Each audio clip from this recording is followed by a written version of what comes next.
Good evening, race fans. Man, oh man, it's been a night of technical difficulties, but we are here now. These drivers are already in qualifying. You are here on the 5 King Motorsports YouTube channel with the 5 Kings Network. Tonight, it's the ARCA cars, the ASRL series, American Sim Racing League. It's going to be a good one tonight. Nashville Super Speedway. Don't let the super speedway part fool you, because this is just a mile and 1/3 of a track, I do believe. As you see a notification pop up, you can tell we're doing something different tonight. OBS, what we use to bring you the action, it's not cooperating, so had to capture it a little bit different way tonight, so you might see notifications pop up like that. I do apologize. But I'm joined by none other than Mr. Mark Arthur. He's the guy that built this setup. He's been coughing a little bit, so if he pops in, he pops in. That's great. I hope he does, because he's very knowledgeable. But if not, so be it. I'm also joined by my good buddy, Mr. Christian Pittman. Pittman, how you doing tonight, buddy? Pretty good. Excited to be here. I'm glad you've stuck with me through the technical difficulties, because man, oh man, there's been about 7. But we're going to get the show on the road one way or another. This show will be brought to you tonight. It just may take us a few tries, but we are here now. We're going to put all that behind us. Let's pull up our side ticker over here so you can see exactly who is in what spot. As you see right now, it's Mr. Butcher Benjamin in that 10 car. He's currently sitting in the top of the board. But Mr. Paul Ellison, number 55, look at that, guys, a 0-0-0 off. So it was so close to being Taylor's time, and they could have tied. I mean, it's a great possibility that they tied, but it's all been spoken for too soon, because the Soul Stealer, Brian Dees, number 17, he just went top of the board with the 3082. Let's get some cars on track and let y'all see exactly what's happening here. And of course, right whenever I say it, Mr. Dees pulls it down pit road. He's done with his qualifying laps. Just want to get the YouTube chat pulled up so I can see what you fine folks are talking about in the chat. Let's get this link copied. We're almost done with our housekeeping over here, folks. Almost done. Let's see if we have any more drivers electing to take a qualifying lap or not. I think everybody pretty much has, so they have. The Soul Stealer tonight is sitting up front in that 17. Got the Butcher going to be firing off to his inside. Let's see if we can bring up the Soul Stealer and have a quick little word with him.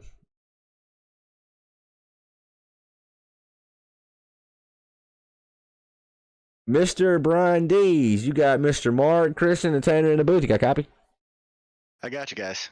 Brian, it has been one heck of a ride for you this season. Started the season off with 2 wins. Now you just put it on the pole. What's it going to take tonight to put that 3rd win in the column for you here tonight at Nashville Super Speedway? Provisional pole.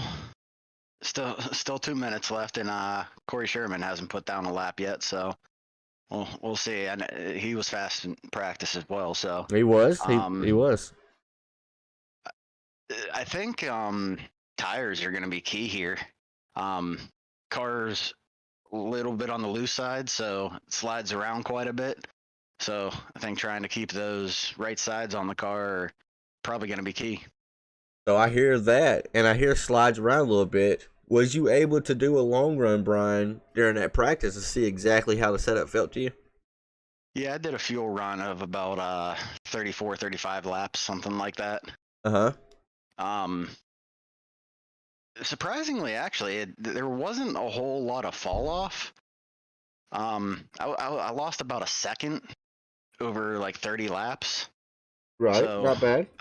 but the right sides were like in the 70s when I finished it. So, So I mean, it's going to use up some tires. Is it going to? Does the car still remain on the loose side as the run goes on? it's a bit hit or miss. It depends on it. You got to get the line pretty much exactly right. If you're off a little bit, if you go a little bit too low, I think the track flattens out a little bit. At least it seemed like it did. I don't know if there is progressive banking here or not. It's a weird track. I mean, it's just weird. It's strange. This is. Sorry, go ahead. Yeah, it's definitely strange. Usually, concrete is not my forte. I don't like Bristol and I don't like Dover. Whoa. But I don't know. We're pretty good sitting here at the moment with 15 seconds to go. So I think the provisional pole has turned into the real pole, Mr. D's. Mr. Pittman, this is mine and yours home track. Do you have any words of advice for Mr. D's before we get him up to his race team? The only thing I'd say is watch turn 2, because in real life the cars are really, really loose off turn 2. So I think that'll be a incident spot for tonight. seems like off of turn 4 as well. That outside wall kind of sneaks up on you. That wall reaches out and grabs you. Well, good luck to you, Mr. D's, and maybe we'll be talking to you here at the end, buddy. Sounds good to me. All right, folks, let's make sure we get him up to his right team. He's in the driver's lounge. And let's pull up the grid for tonight's American Sim Racing League Nashville Super Speedway race.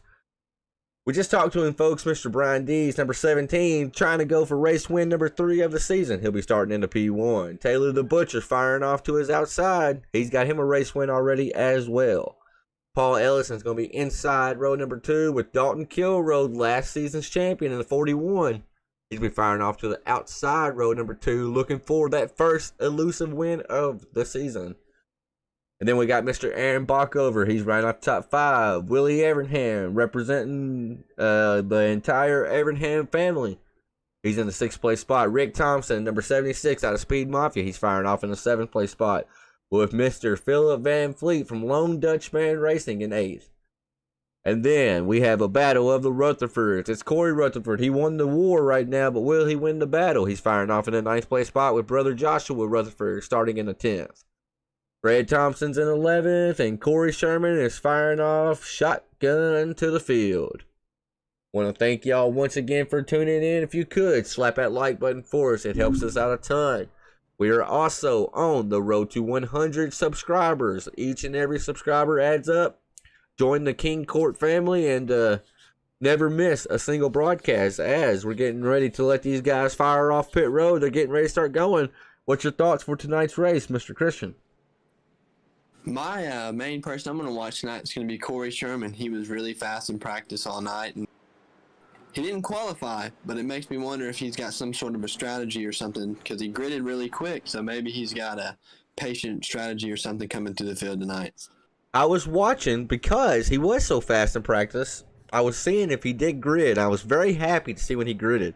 So he didn't put a lap down by choice. So that's definitely something to keep an eye on. 100. Yeah. Go ahead, Pittman. Yeah. Especially here at this place, because track position is pretty key here, especially as a run carries on. But only 12 cars. How much track position can you really lose tonight? That's the thing. 150 laps here tonight, folks. Lap 50 will be the stage break. Who's going to get that 5 bonus points? We're getting ready to go green here. As the drivers are waiting right now. This is the anticipation time right now. As green flag is out, the 17 gets a decent jump, but I think the driver with the best jump there is the 41. As the 41 is going to basically be in a box, though, had a run, but nowhere to take it. Brian Dees is coming off turn 2 with a lead over Taylor Butcher. And it looks like maybe a 2-car breakaway here. It looks like the 10 car and the 17. They were better throughout 1 and 2. Will that be the tale of the night? These two have battled all season long, and Dalton Kilro's been a little bit off. He won 9-10 races last season. There was only like 12 races. So if Dalton's not out front in that 41, it's safe to say that's an off season. Now you see Brian Dees trying to battle on that middle groove, not really the high lane. And as this race progresses, I think that middle groove will be the preferred groove. Yeah, especially as these tires start to wear. It looks like Brian can hang on corner exit, but it seems to be going down the straightaway that Taylor starts to get a gap, able to close it back in. And now you see the 19 of Willie Evernham trying to throw his name into the hat. He said it might be a 3-car breakaway at the beginning, but it's going to be a 4-car battle.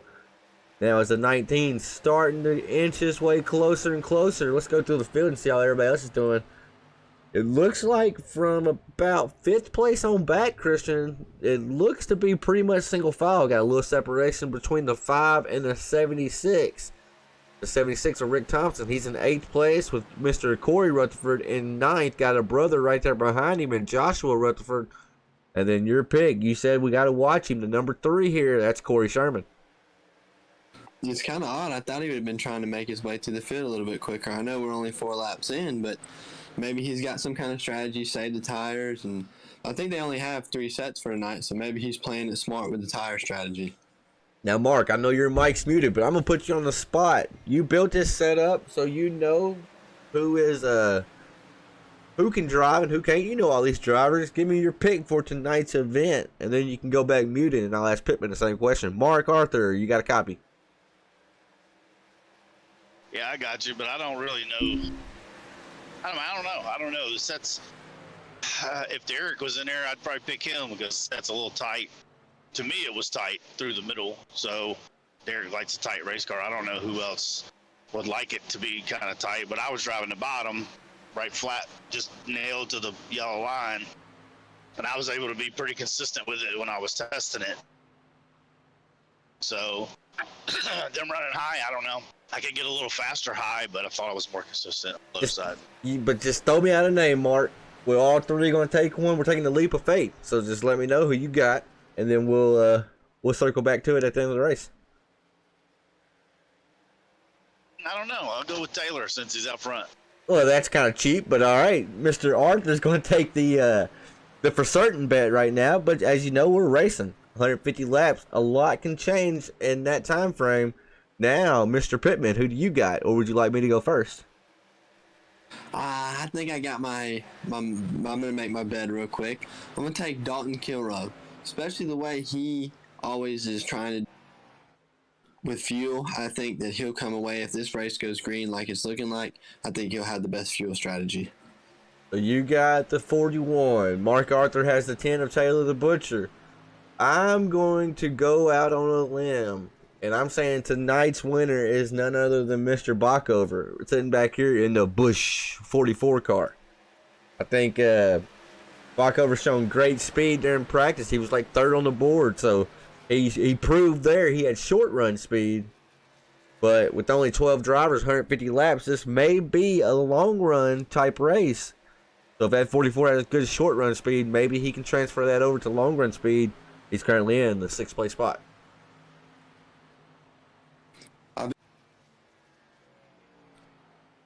Dalton is slowly starting to reel in Taylor each lap. And now I noticed that, and while we were going through the field right there, Pittman, sorry, your phone cuts out every now and then, so it's hard to tell if you're talking or not. But I noticed Brian Dees has fallen back. The top 2 have just broken away from the pack. Brian was up front. Now Taylor's up front. 41's in 2nd, and Brian Dees is in 3rd. Falling to the clinches of Mr. Willie Evernham in the 19. Yeah, I think Willie's definitely starting to come into some speed, and he is looking to the inside of him. Don't think he'll get him there, but give it a couple more laps. I think Willie will work him over. So do you think the bottom is where you're going to make passes tonight, or is Dees kind of doing the right defensive driving type right here and going to the high side? As Willie gets a great run out of 4. Well, after hearing what Mark said about how he was running the bottom, building the setup, it makes me think the bottom's going to be the place to be. We talked about it earlier. We thought the middle lane would be the best lane, but it seems like the bottom's starting to work really well for Willie. Oh, he gets really loose off 2. I thought we were getting ready to lose Willie right then because he did everything but get completely sideways right then. So, I mean, we've heard the drivers mention all night that bottom was loose. And Mark just kind of went against that and said he thought the set was kind of tight. So it's really interesting to see what the drivers are fighting right now. Mark, go ahead. I think it gets tight through the middle, what I'm saying, and they're going to really have to wait on it. They got to be disciplined if they run a bottom. They're going to have to wait till late off the corner to get full throttle, or it's going to happen. What just happened to Willie there, and they're going to lose the rear of the car. I got you. Okay, yeah, it makes sense. And we're seeing the drivers get loose, too, because they're putting so much will into it, right? So we'll go Cockpit Cam. With Willie was probably on it really hard, didn't wait long enough to get in the throttle because he was trying to get that spot from D's, and we saw what happened. Now, eventually he did make the pass, so that tells me the bottom can work and will work. So let's just see what Willie's doing. You can see Willie's typically pretty smooth with the wheel, and he's kind of jerky with it. So that's telling me he is still having to fight that loose feeling, but that's just off the corner, more or less, not really in the center of the corner. So the center probably is tight. Well, as we watch him and the guys in front of him, it looks like Taylor's running the bottom. Dalton's running like half a groove higher than Taylor is, and then Willie's running the bottom. So it's definitely a different kind of line for each driving style. And that's going to be the story all night. That's why I personally don't like racing this track. But broadcasting this track, I think it's going to be an interesting night because we're seeing it right here. Drivers can choose whatever lane they want. There's not just one dominant lane, I don't think. And now that could possibly change as these drivers start to figure out the setup and the tires start to wear. That could change. But right now, I mean, we're seeing Dalton run, like Pittman just said, about a half a groove up. One thing I've noticed too, Philip Van Leet started 8th and he's driven all the way up to 4th, so he's looking to have a pretty strong pace right now through the field. So, I mean, passing's possible. If Mr. Van Fleet in the 89 Mopar machine, I love this car. I love the paint scheme of the 89. If he's able to drive up, he's up 4 spots when he hits the grid, then passing is not impossible. I mean, they can do it. And now he's set his sights on the 19 of Willie Evertham, and man, what has happened? I think Brian may be playing big picture here. He may just be saving equipment right now, saving tires, because like Pittman mentioned earlier, they only have 3 sets. So they have the set of tires they started the race on, and then there's 2 more in the pits. So mathematically they could go 50 laps on a set, 50 laps on a set, and then have another set for the final 50. But we're race car drivers. We don't want to be on the same strategy as everybody else. So I would say when this stage caution comes out at lap 50, I would almost guarantee there'll be some people out here that do not take their tires because they want to have that tire advantage late in the race. Absolutely. As the times have already dropped down to 31.6s for Dalton up front, so they're already about 7/10 slower as they were qualifying speed, so not a huge drop off, but give it another 30 laps, and they're going to be screaming tires. Exactly. I mean, we heard Dalton say he did a fuel run, right? And how much fuel can they go to tonight? They can go about 34 to 35 laps. So yeah, I think the farthest somebody might go is maybe 36 the way Dalton can save, but right. I think you're going to definitely see at least two green flag pit stops in the final stage. It looks like Dalton is kind of pacing Taylor right now. I don't think he's trying to get around him. I think he's just pushing him right now. Just pushing him because that time around, Dalton was actually faster on the track. And now that could be draft. That could be a lot of circumstances. But actually, the fastest car on the track that last time around was none other than the 89 of Philip Van Fleet. So this 89, everybody else may be thinking save their tires. This 89 is thinking I'm getting to the front. Another thing I've noticed is Dalton looks to take the lead from Taylor. Taylor's moved down to the bottom, and Dalton's kind of moved up even higher. So it's definitely been 2 different lines up front.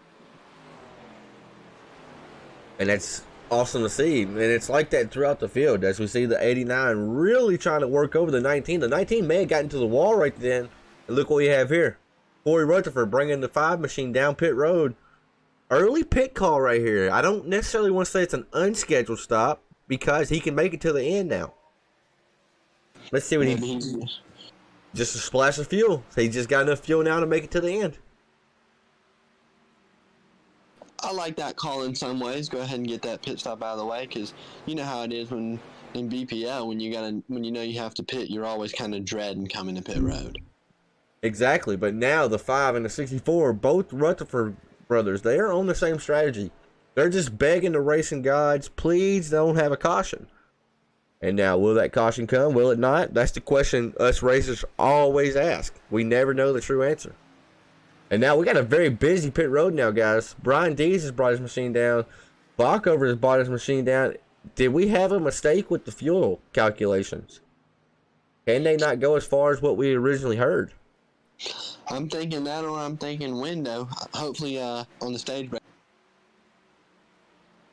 I mean, they have to be able to go 30 laps because they wouldn't pit right now unless they can make it to the end of the stage.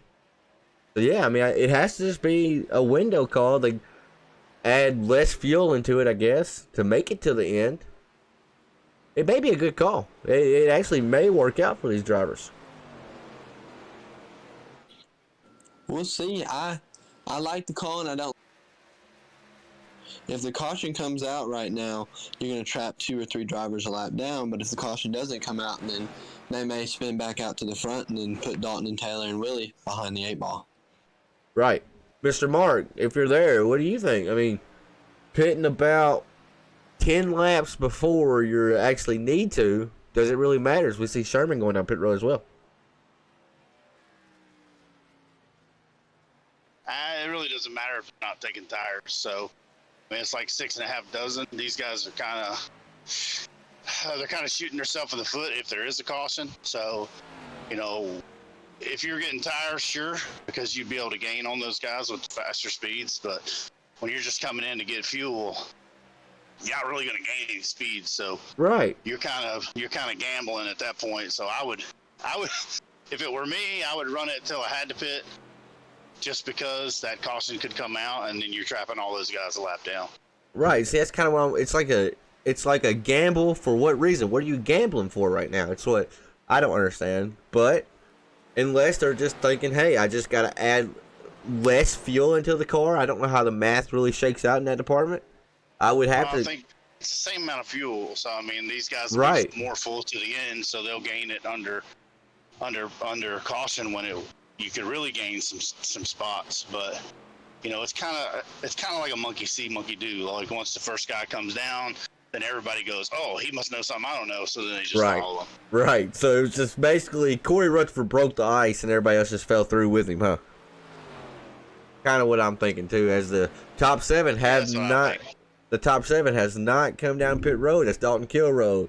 That's the Butcher. That's Philip Van Fleet. Willie Evernham. The head man in charge, the 76 of Rick Thompson. Paul Ellison. I love his 55 tonight too. Moon Pie. That's an old school paint scheme. And then Fred Thompson is the last driver to not come down pit road just yet. So the top 7. Then we got Mr. Brian Dees. He's in the 8th place spot. He has Aaron Bochovers in 9th. Corey Sherman, the Shermanators, in 10th. Corey Rutherford, Joshua Rutherford, they're in 11th and 12th. As now Mr. Kilrow surrenders the race, the race for the lead. He wasn't in the lead, he was in 2nd. So that's a mistake on my end. But anyways, decides to bring the 41 in. So when will the Butcher come in? So now watch when Dalton comes out of the pits. That'll tell you everything. So, you know, how far he was in front of them when they all went in. He'll probably be about the same when he comes back out. Maybe a little plus or minus just because of their pit times. Right. But it's not going to be a huge advantage. So let's see. Dalton's coming off pit road now. He's still in front of Brian Dees. Brian Dees, he's actually going to lose. Well, he may lose a couple of spots here to Brian Dees. That'll be close. He's lost time. Brian Dees was almost a 2.5 faster from total time spent on pit road, as now we have Taylor the Butcher coming down. But man, Dalton Kilrow is normally really fast. He makes up a lot of time getting on pit road and getting off pit road. Now that I've been broadcasting, I can see that because it breaks it all down to me. This time around, Dalton was pretty slow. He was actually, as it looks right now, he was the slowest on pit road. So that shows that he was being pretty conservative as our race leader has come down pit road. Surrendered the lead to none other than Mr. Philip Van Fleet. Philip almost got him a race win 2 weeks ago at Talladega. Went side by side, door banging across the line with Amanda Sherman. Man, oh man, if you missed it, Amanda Sherman getting her first win of her iRacing career. I don't know who was more excited, me or her. It was awesome. I'll tell you what, another thing I was thinking about there, maybe the reason he had such a hard time or spent so much time more time in pit road was because he had to add, maybe 2 or 3 more gallons that he wasted running longer than they did. Maybe that was what added a couple of seconds on pit road. That's what I was thinking, but Mark said they would add about the same. But I was thinking about like maybe the math. They would have to add more into the tank, whereas the other ones just have to fill it up. But it should equal out about the same, I would think. One big thing I've noticed was Dalton and Taylor are right on each So Dalton green flags, and Taylor Butcher is way behind him now, almost half a corner. All right, so I stand corrected. Now, Taylor is the second to slowest guy that was on pit road. Paul Ellison spent a little bit more of a hundredth longer on pit road than the Butcher did. So that's 2 drivers right there that are normally on the money when it comes to entering pit road, exiting pit road, and not leaving any time on the table. And that's Dalton and Taylor. And they both were really conservative. We talked about it earlier off broadcast. I think it stands to be that we were correct. This is a very, very, very tough pit road to enter to. Just remember, too, when they fuel these cars, it's not like a late model or a modified where they're filling it with 5-gallon cans, it seems. But, these cars got the dump cans. So once you get, once you do either 1 can or 2 cans, that's what they do. So if you get into that second can, it's only a matter of maybe a second and a half to get a little bit more fuel. So Right. it just must have been them being really conservative not to mess up, and something like that is what I would imagine. I mean, I guess you could see their pit stop time and their on off time Right. That's what I was talking about. on your program. Yep. Did it lose the time in the pit box or just through the pits? Through the pits. Their pit. As a whole. Right. Yeah. Through the pits as a whole, from the time they enter to the time they exit. Their pit Can stop. you see their pit box time? Yeah. So Dalton actually had almost a second longer pit stop time, but then you calculate that in, he was actually 2 seconds slower on pit road than Brian Dees. Right. So I mean, he lost. Yes, I thought maybe a second and a half. Right. Dumping that fuel, but they're going to get it all back here when these other guys are going to have to spend another second or so in their pit box. Right, because they're not going to have the fuel. Costing comes out. They're not going to have the fuel in the car already, whereas Dalton and them will have the fuel already in the car. As you see, Willie Everingham, Rick Thompson coming down pit road. These are our last two to pit. No, that's not true. Mr. Fred Thompson has not pitted just yet, but Dalton Kilroy is going to take the lead here.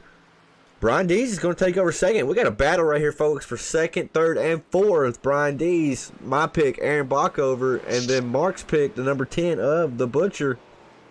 And Christian, your pick's out front, 41, looking pretty. He has almost a 2-second lead over these three, and they're battling. Yeah, that's definitely going to help him pull away, but not for long, as we're going to come up to the stage in here in about 15 laps.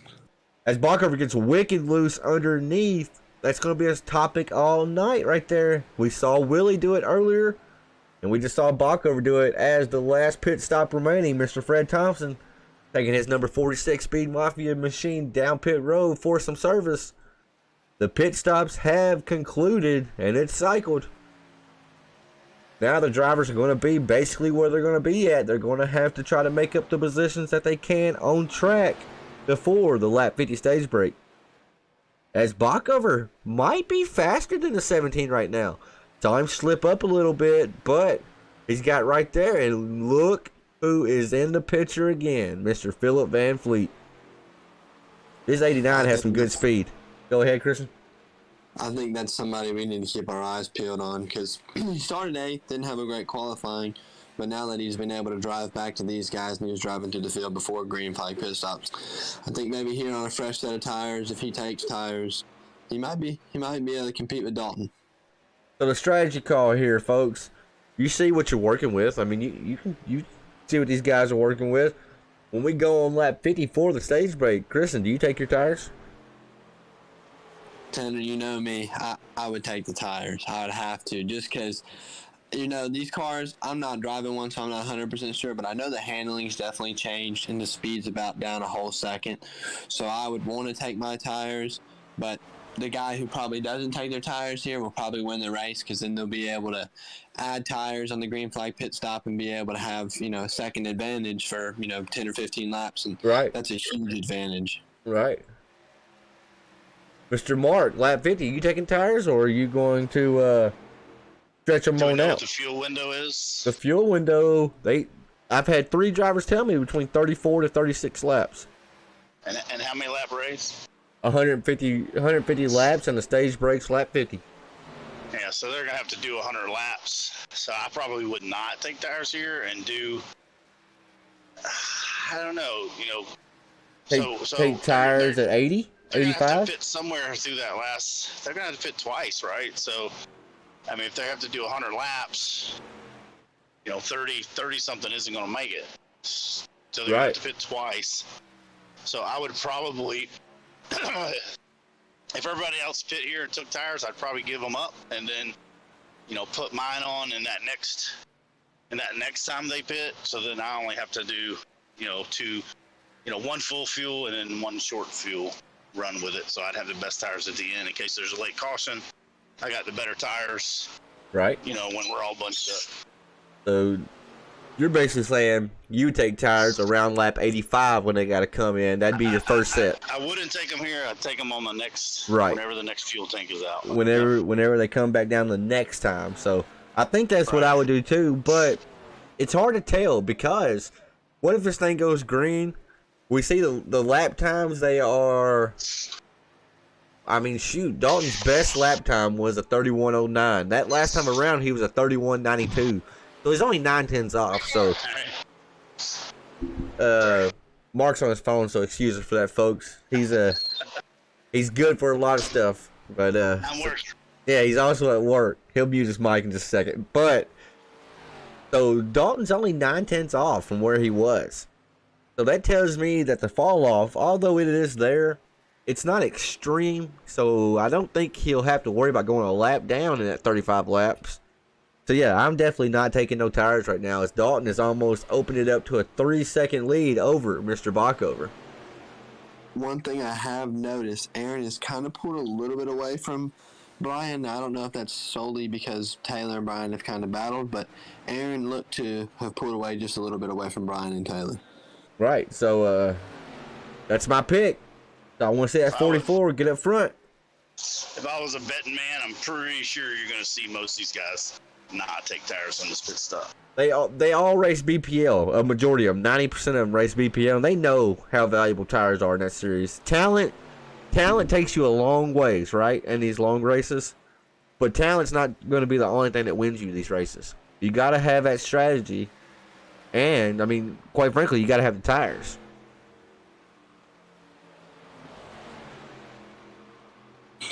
I really am going to be wondering to see here when we get that caution to maybe interview Dalton and ask him, one, if it was 35 laps for fuel or if it's a shorter window, because maybe it's only 25 laps, and that would throw a huge curve into the pit strategy for the final 100. I tell you what, Mr. Pittman, I'll bring him in here at the end of the stage, and I'll give you the honors. How about that? I'll let you conduct your first broadcast interview. Oh boy, I'll give it the best shot. As Amanda Sherman is in the chat. Amanda, I am disappointed in you, girlie. You won last time these cars were on track, and then you missed the broadcast tonight.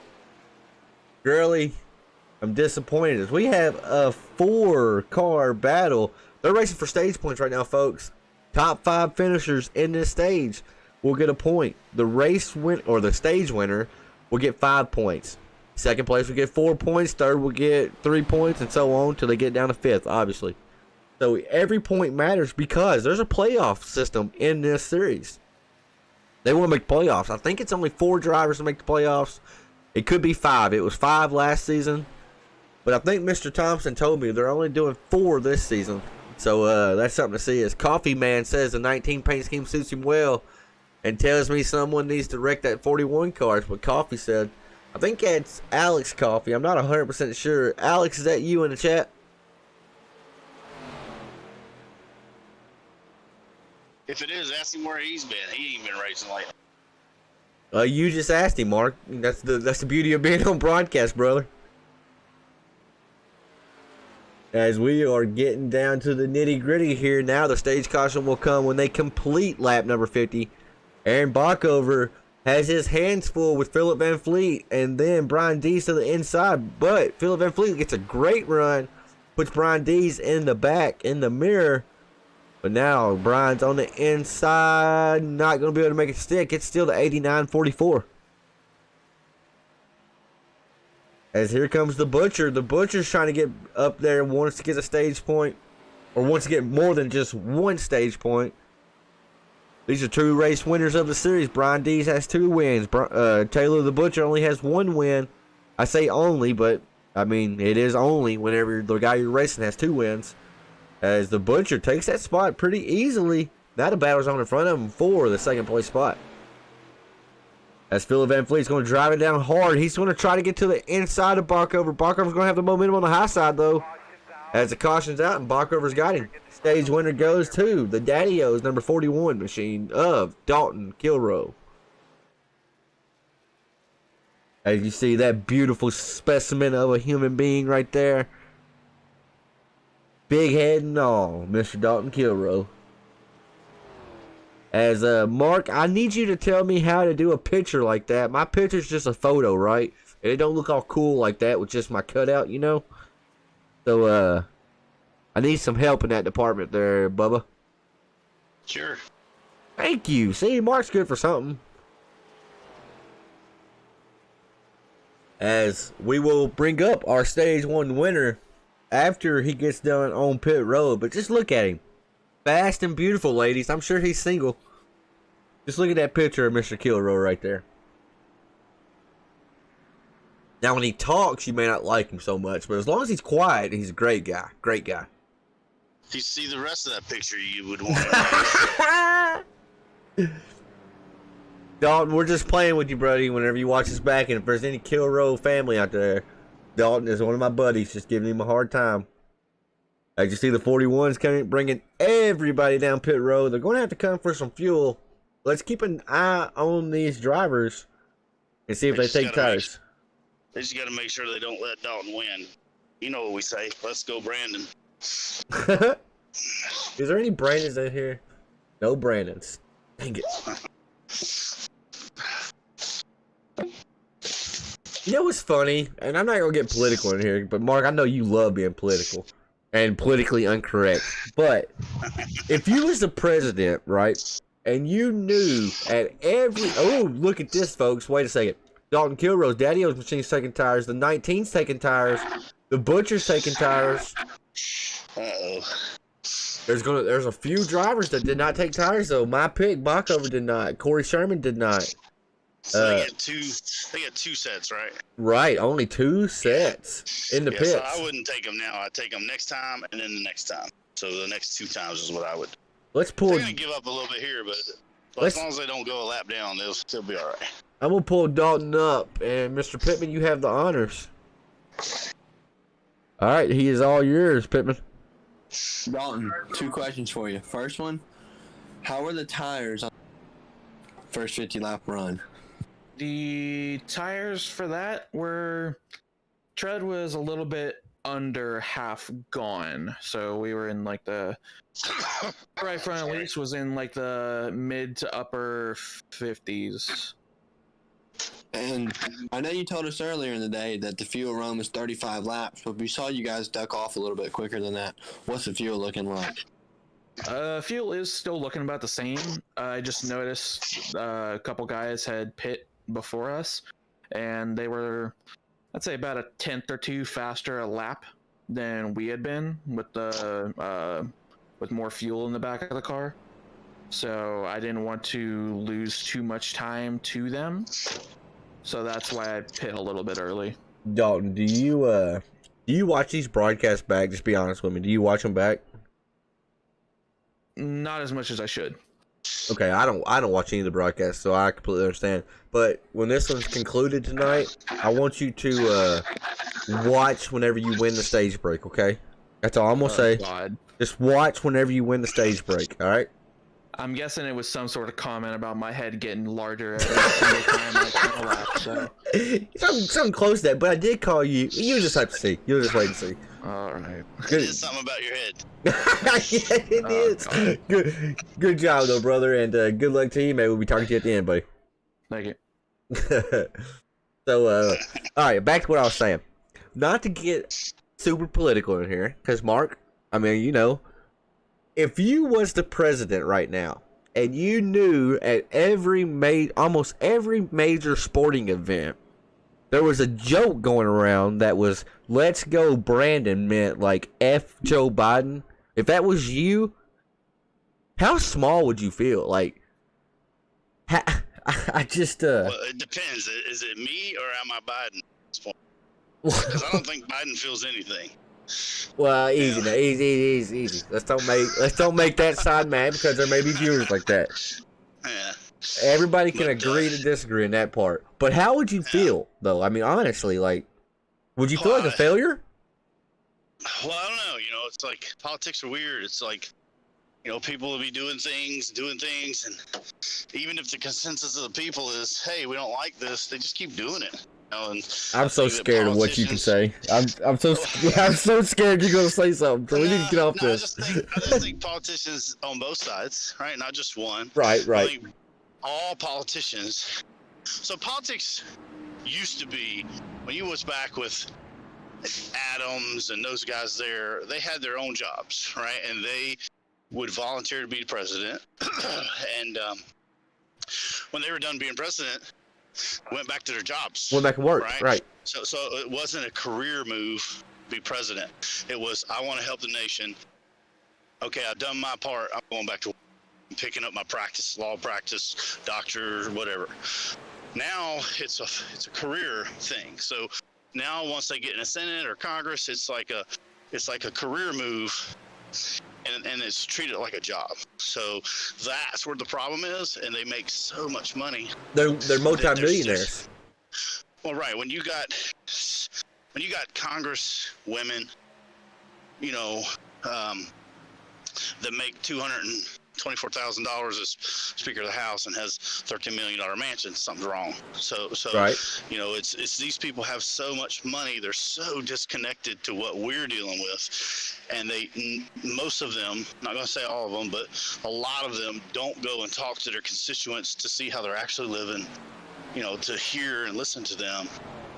And like they're just in a different world. They're like in a fantasy world, you know. So and they don't hear us anymore. You said it perfect right then. And now, folks, we'll get off of this topic, but it's real world. I mean, people don't like hearing it, but at the end of the day, it's real world, and you can choose to ignore it and be blind to it, or you can know a little bit about it. We'll never know the full happenings because we're just back peons. To your question is, if I was Republican or Democrat independent president and I saw half the nation, literally near half the nation, opposed to me because of my policies and stuff, I think I'd have to start not listening to my cabinet, you know, co-workers and people like that are up there disconnected. I have to try to connect somehow, you know, be more of a hands-on president and actually go talk to these people and listen to them, you know, not just make an appearance. So right. I think that's the problem. They're all just making appearances if they make appearances, and, you know, we get screwed in the end. I like it. So you said the very best thing you could have said right then. They're so rich, it's a disconnect. They don't know about the Tanner Mars, the Mark Arthurs. They don't know our daily struggles, and quite frankly, they don't care about our daily struggles. They care about trying to get reelected again. But let's get back to the race now. I'm sorry, folks, that we derailed that far, but I love talking politics with Mark because you can tell when he talks, he's very, very smart about the stuff. Yeah, he may lean to one side, but I promise you, talking to him, he can tell me stuff about the other side as well, you know. So he's not seeing one side of the picture. That's why I love talking to him about it. But these fresh tires of the field, the people that took fresh tires, so the ones that did not take rubber is Willie. No, Willie did. He went back in and topped off. So this is actually going to be incorrect because I don't know for sure who didn't take tires. I know Corey Sherman didn't take tires. Paul Ellison did not take tires, and Joshua Rutherford did not take tires. So those 3-4 drivers right there did not take tires, whereas the rest of the field did. If this thing was to go green and then a late race caution, they could be sitting pretty, because the drivers that just took tires, they only have one more set in the pits to do 100 laps. Christian, are you awake over there? You've been quiet. We started talking politics, and I think Christian went to sleep.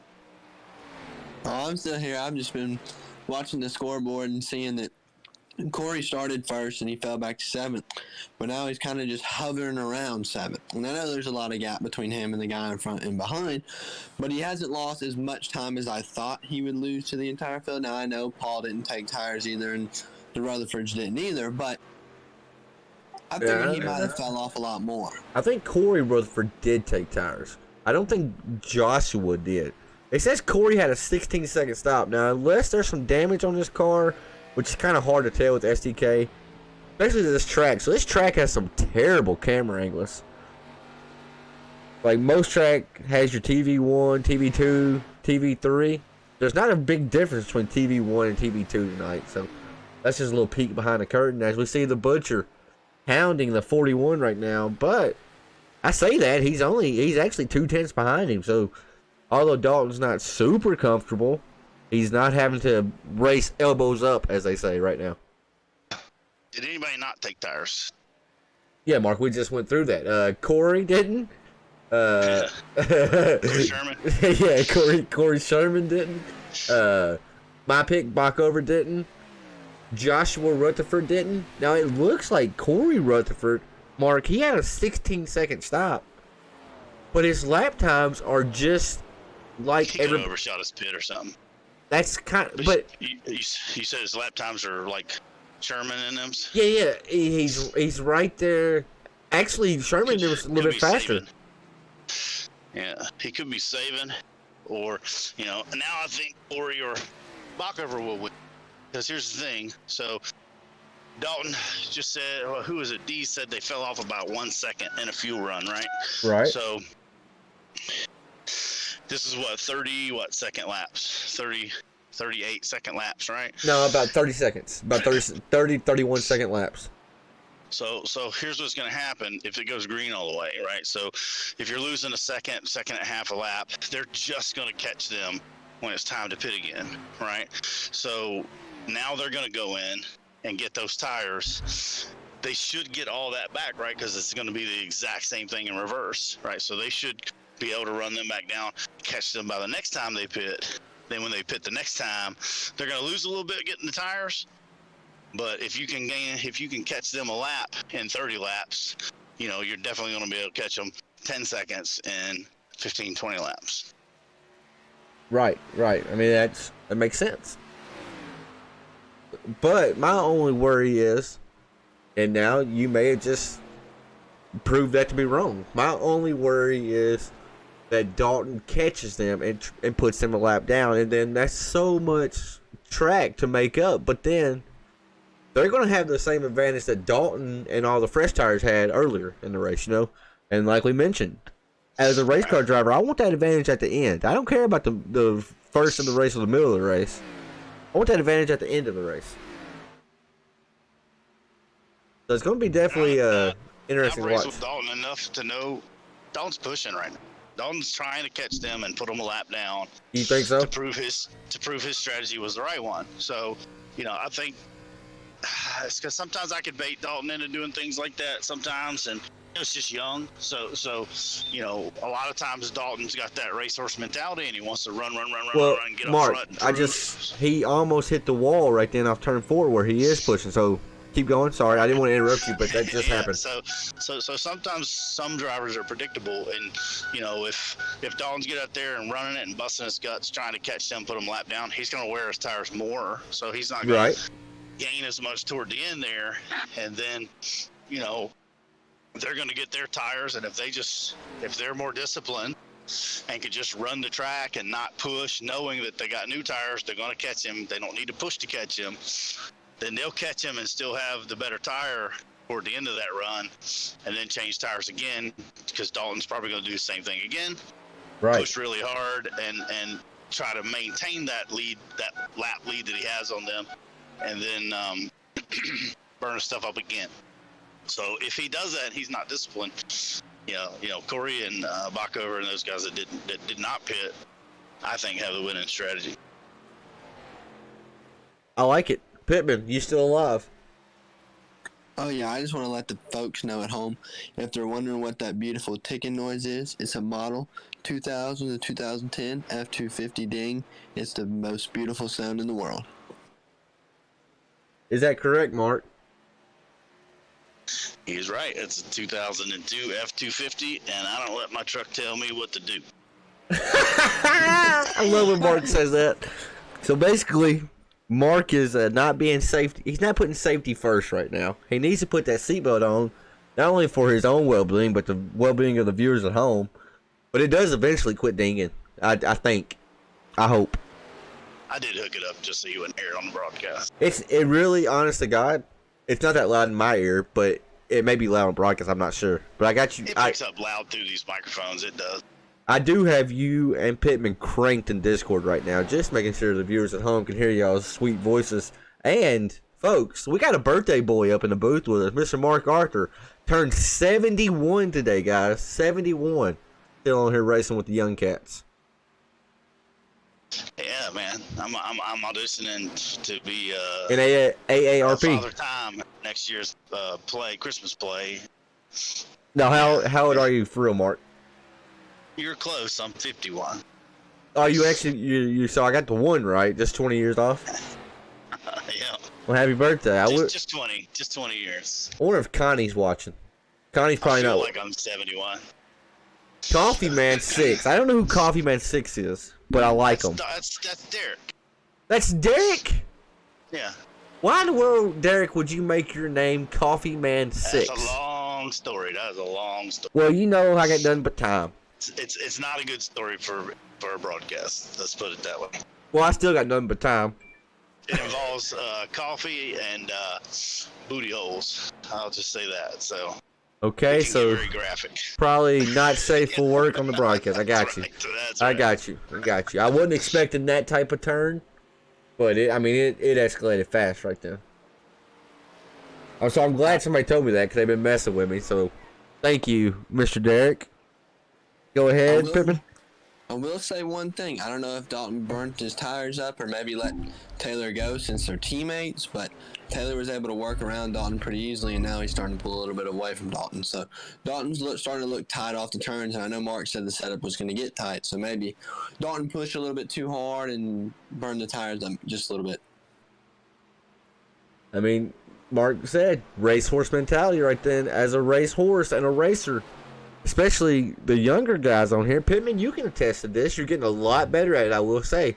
But they get on a racetrack and it's go, go, go, go, go at all times. It's never really, I don't know. Let me save my tires. Now, Dalton can save his equipment when he wants to. When he wants to save fuel, he's called Captain Save Some Fuel for a reason, because he'll shut the car off. He'll do everything he has to do. But right now, like Mark said, He was trying probably his hardest to get to the likes of Corey Sherman, Aaron Backover, the guys we saw not take tires. As now Aaron Backover has. He pitted on lap 73. We missed it. Had a 15-second stop. So at 44, he's going to be wheeling and dealing right now. Going to try to get his lap back as he is now currently at least one lap down. I'm going to watch it on the ticker and see for sure. Yep, Backover is exactly one lap down. Going to have to wait for our leaders to pit to get his lap back. And look, leader's not too far behind him, but they'll never catch him. Backover's going to be too fast now. I think what Backover did, which is smart, is he reversed. He run those pit stops in reverse. So he put his short stint now to where he can take full advantage of the new tires on 2 full stints. I think that's what he did. Okay, that makes sense too. I get it. So, Mr. Brian Dees, he fell back a while ago, but he's now tracking Dalton and Taylor down. Last time I looked, it was almost 3 seconds, close to it. It's now 1.5 seconds to Dalton, and he has about 2 seconds still to Taylor. But Brian Dees is on the move. He is catching our top 2 right now. Another thing, Bacover with those new tires just ran a 30.8, and Taylor and Dalton ran 31.6s. So definitely about 5-6 tenths faster than them on a new set of tires. I told Paulson to come up here. I told him to join Five Kings. I'd pull him up to the booth. He could join us. But I think he's gun shy. Don't be gun shy. As we are watching the 17, got the 76 of Rick Thompson right there behind him. The 19 of Willie Abrahams in 5th. Philip Van Fleet. He was bad fast the first of this race. I think when he puts 4 tires on that 89 machine, he's going to be back up there again. He's currently in the 6th place spot. Corey Sherman is just waiting right now. He's biding his time, waiting to hit pit road. He's in the 7th place spot. Rutherford, Corey's in 8th. The other one is in 9th. That's Joshua. Paul Ellison's in 10th. Fred Thompson is in 11th. About to go a lap down. No, Fred fighting. As the 46 of Fred Thompson goes a lap down to Taylor the Butcher Benjamin. He's in the 11th place spot. With Mr. Fresh Tires, Mr. Bacover from TNA Motorsports, number 44. He's in 12th. He is a lap down, but he's trying to get to the leaders because he is on fresh rubber.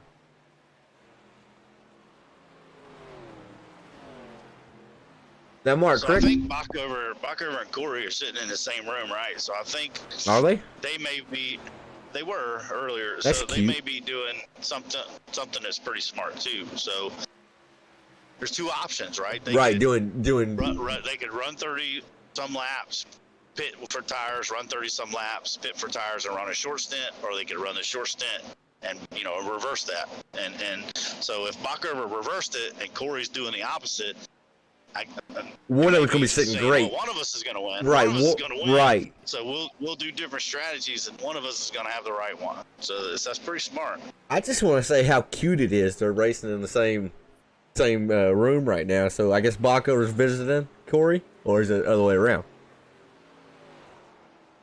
I don't mean the same room. I mean same room, same channel, and Oh, Discord. wow, Mark! I thought they were like Bacover's at his house. I was like, oh, that's cute. They're racing together. So I was about to say, oh, that's why Amanda's not racing, because Bacover's on her rig. But Amanda said she was filling some orders. Working. Yeah, and it's Savage Edge apparel orders. If you want to get hooked up with some great apparel, whether that's shirts, drink koozies. What else we got, Mark? Hats? I'm trying to think. They offer... I think they do hats, T-shirts, koozies. I don't know if they do mugs and stuff like that yet or not. I'm not 100%, but They do. They do so Hoodies. much. Hoodies. I cannot wait for our new Five Kings logo on the hoodies. I've already talked to Mr. Shermanator about them. I'm really excited about them, man. Really excited about them. Amanda, what are you doing? Are you busy right now, Amanda? You're not busy anymore. You finished the orders. So it's looking like here, Dalton might have been listening to the stream, and he's stealing my secrets. So I'm just wondering if he does have the stream playing in the background and heard what I was saying and backed out and let Taylor run a little bit, saved his junk a little bit, seeing what Bacover and them are doing, but he's caught Taylor back now. Right, and Corey Sherman just brought down pit road. Brian Dees, Paul Ellison, and Joshua Rutherford all came down pit road. A lot of the drivers actually pitted right then. That's just the 4 that I saw. But I would almost guarantee Dalton's listening right now, because he is what you call everybody, but we're not going to say it on stream. You know what I'm talking about. Dalton is definitely watching stream, if I had to guess. He'll tell us he wasn't, but he was listening to Mark trying to get strategies. It seems that way because he's backed off a lot. I let Taylor go. Now he's just coasting behind him right up his rear here. Another thing Yeah, he likes that. Go ahead, Pittman.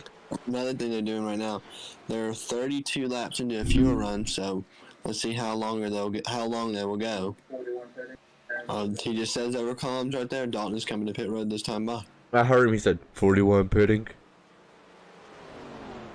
So will the 10 car come as well? So 2 cars breaking off down the pit road. Taylor came in a little. Yeah, Taylor got in there a little hot. Got it slowed down though. I don't think that's going to be a speeding penalty or anything right there. but he definitely got in there a little hot. Folks, I think it's now time for our MF Racing Designs Best Paint Scheme of the Night. Mr. Pittman, let me know, who do you got for the MF Racing Designs Best Paint Scheme of the Night award? I'm going to have to say Willie Everham. I've always been a fan of that number 19, the way they did that design with the Everham cars back in real life. I don't know, there's something special about the way that 9 and the 1 look. Right. All the designs is really nice. I think that's my favorite one.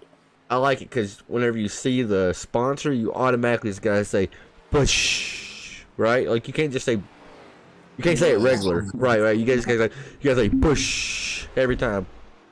Mark, do you have a... sideways coming back out of the pits. Holy moly. Holy moly guacamole. Mr. Mark Arthur, what's your favorite paint scheme for the MF Racing Designs Best Paint Scheme of the Night? I don't know what paint scheme is Philip running, because if it's still that Mopar paint scheme, I kind of like that. I love that one. I love the Mopar scheme. Yeah. And like, even I want to see if they got a rear chase on here. I want to show somebody something. So, Mark, correct me if I'm wrong. These ARCA cars, I know this, they're only one manufacturer. What body style are they? They're the Chevy what? Or Christian, if you know. I don't really know. Christian? I want to say they're the Monte Carlo. Monte Carlo SS. Monte Carlo SS is what I was thinking. So, but with the 89, you see right there, it says Dodge Charger on the front. And you would think it wouldn't line up or look correct. And now these ARCA cars, they're weird. They're the old Cup cars, so they're skewed. The body's kind of slanted and everything, so it don't line up great. But I love the way the Charger looks on this.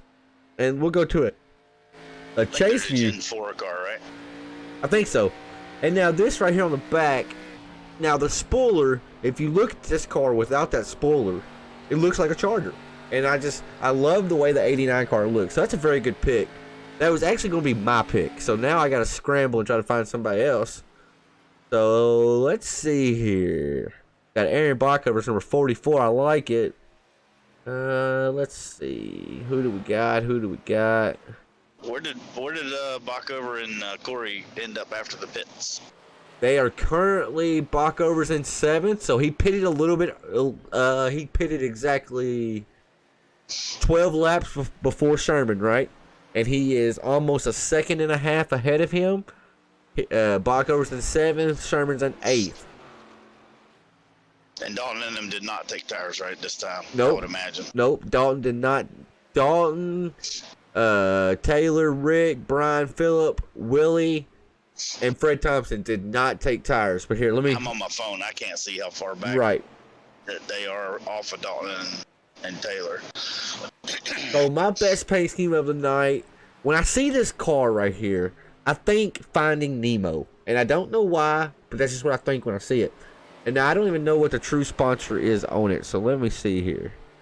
It's Rick Thompson's number 76 Speed Mafia machine right there. You see it's also a Dodge.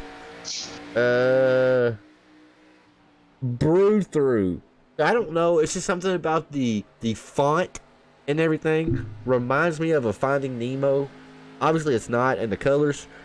So my MF Racing Designs Best Paint Scheme of the Night goes to the number 76 of Mr. Rick Thompson.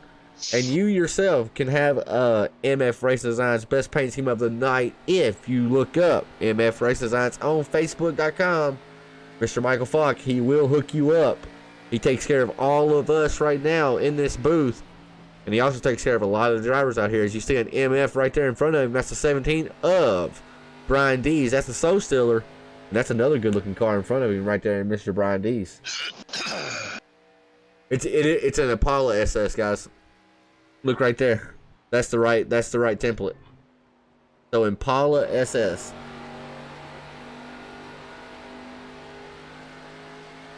As I'm not into movies, Mark, I don't think you really are either. Pittman, do you know who this is on the 17's car? No, somebody in the chat might, but do you know? The only person I thought was either Frankenstein or the Green Goblin, but I don't think it's any of them. So I think you're way off on that one, boss. But maybe. Somebody in the chat. Closer look on my screen. Somebody in chat, let me know. Green Goblin, huh? I have no idea. That was a better guess than what I would have, though. It You know makes what it is? It's Doctor Strange. that's who it is. That's Yeah. who it is. I Because I think. know he's a big comic fan because he always has Superman cars in the Xfinity car. I thought Doctor Strange was like a TV show, like I don't know. I don't know. Honest to God, but I think that's who it is. Honestly, Mark, we're idiots up here. Will you help us out? It's part of the X-Men, man. It's part of the X-Men. Doctor Strange. Yeah. So is that who that One of is? the villains. I think so.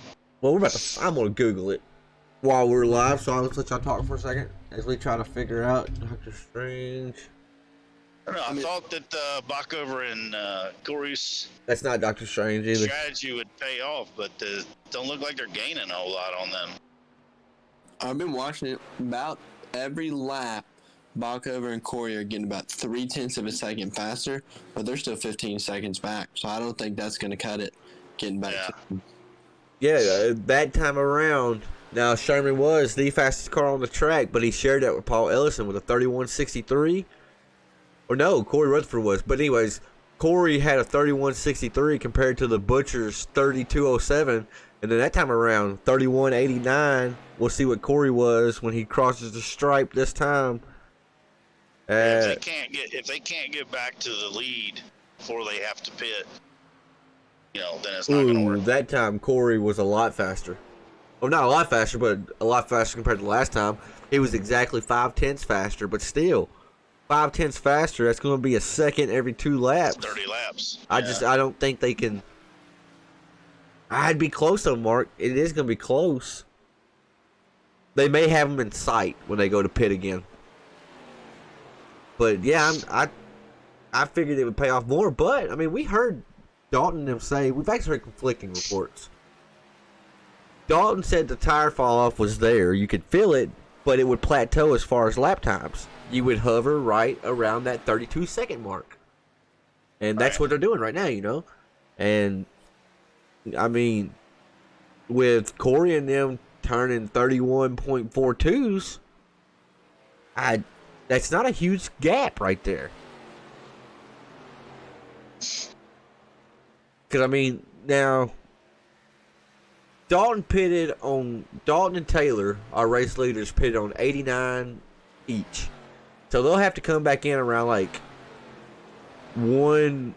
at least 120, something like that. And that's in window because they can go 35 laps. They're going to take their set of tires. And then Corey is going to take their set of tires. So, yeah, if Corey does not get to them by the time they go to pit, then the strategy is no good. It didn't pay off this time. He actually needs to pass them and pull ahead of them a bit. He's probably going to pit a little bit earlier, which will kind of short pit them and let him gain some more time. Corey might be out the window, Mark. He pitted on lap 85, so 35 laps. Do the math. What's that going to take him to? 110? Or I don't know. I can't. No, I can't 120. No, but you said 85? 85, 35. That's 120. Yeah, he'll make it. Yeah, he's in the window. Never mind. So the only driver that's not in the window, my pick, Aaron Bachover. He pitted on 73. If he went to 85, it's going to take him, or if he went 75, that'd take him to 110. He's not in the window. He needs a caution. When did he pit? Lap 73. Go 35 laps from that. Lap race. 150 laps. He's got an extra pit stop in there. Yeah, he's gonna make it. He'll make it because he can do 70 laps on 2 stints. 35, 70. Yeah, but I'm saying if you round it, so if you take 70 off of 150, that's 80 something. Right. That's 80. But he pitted on 73. Yeah, he can probably make it. He's just gonna have to stretch it. That's what I'm saying. It's gonna. I don't know, man. Because Dalton was 36 was stretching it. You know how that goes. Those guys that hate the fuel strategy races, they love to turn it into a fuel strategy. Dude, don't even get me started on a fuel strategy race. It's It's like no matter what you do, they all try to fit with I'm getting just shaving it on the fuel, and then they turn it into a fuel mileage race, and then say, "Oh, I hate this fuel mileage race." So for the ones that don't know, if you do watch our Saturday night series, our truck series, we have been having races come down to the fuel. Not every week, right, Mark? You running it, but this week was, and the week before, I haven't had any problem with the fuel. In that right. But apparently the last 2 weeks, it's been really close to the point where I got people really complaining about it in my messages after every single race, saying that it's not racing to go 15 laps holding the clutch in, being as slow as you possibly can be. As Brian Dees is right on the back of Dalton Kilroe, the 17, the Soul Stealer, is making his way to the front as Mr. Bockover's coming down pit road now. 110 to 150. That's 40 laps, Mark.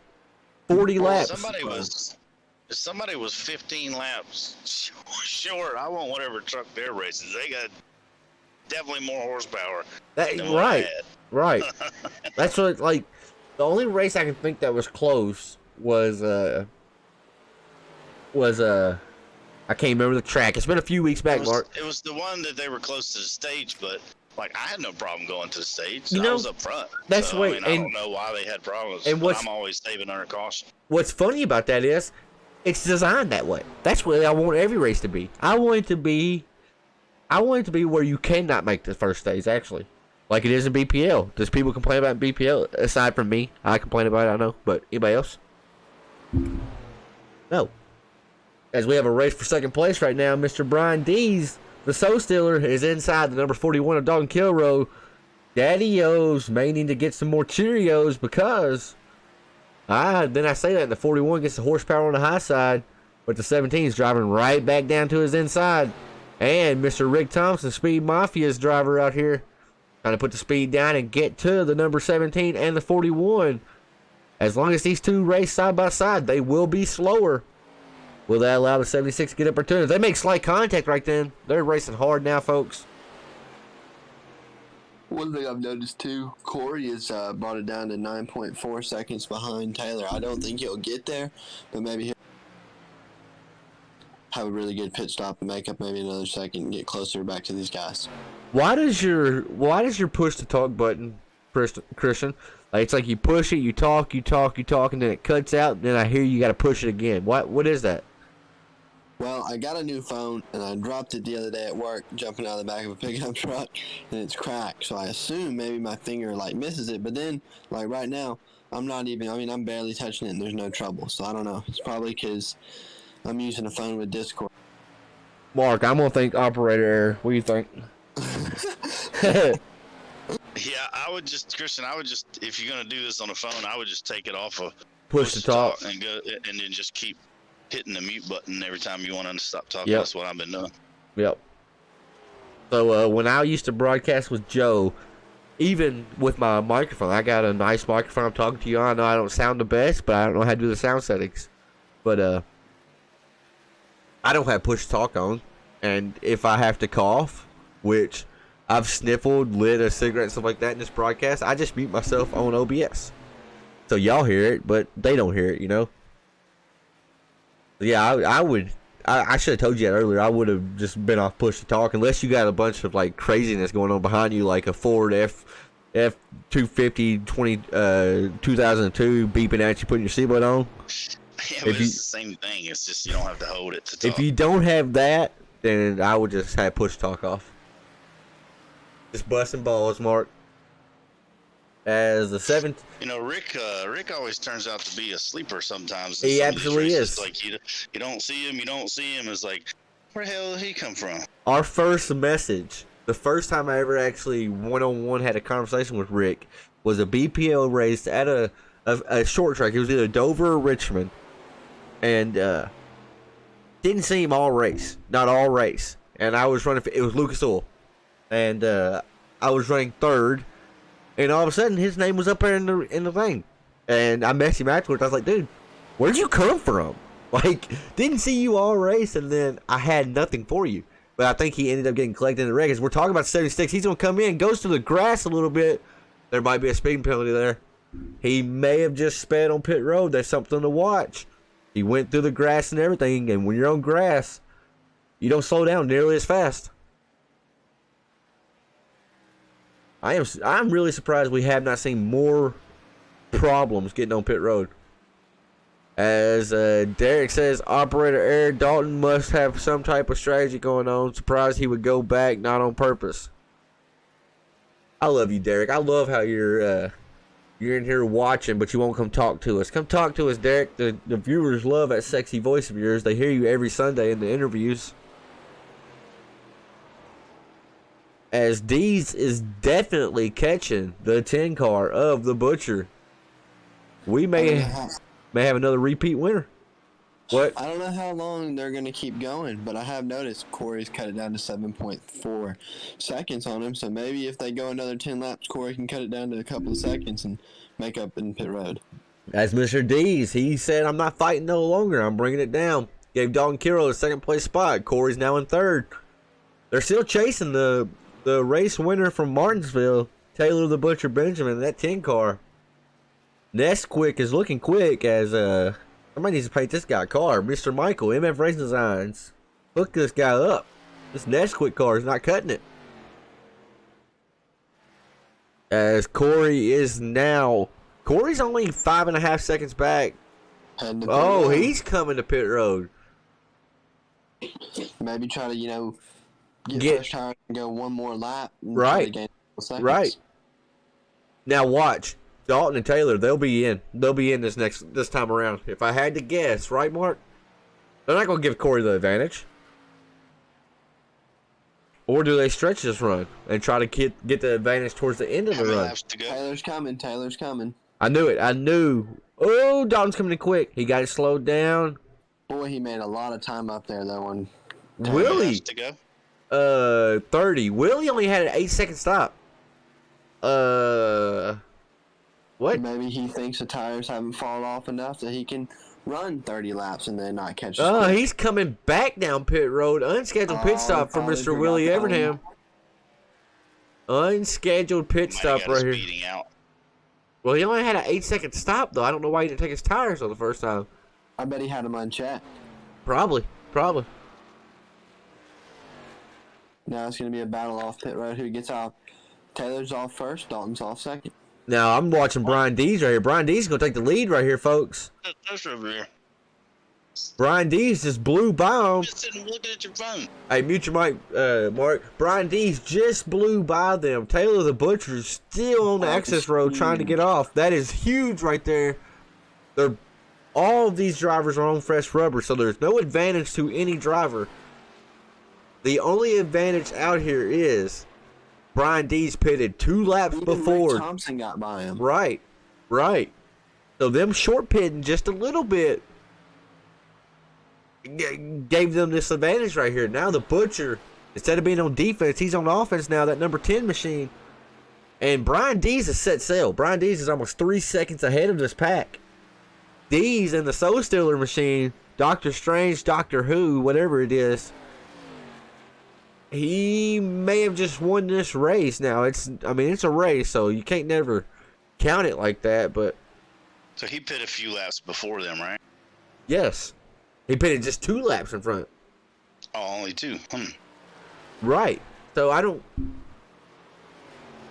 know. He's smart, right? He should drive a track, not look in his mirror, don't worry about the times, right? And let them push hard to catch him. Now, he shouldn't drive like Miss Daisy, but right. Drive and keep the tires under the car, let them push extra hard because they're going to have to drive hard for those 3 seconds. Then when they get to him, he'll have something to battle him with instead of if he drives hard and falls off. Then falls back to them. Him, then they got the same, right, and then they got the same tires. So if he's smart here, he'll just go hard but not as hard as he would. I think a little. I think drive like you was before the pit stop. Honestly, let them get to you.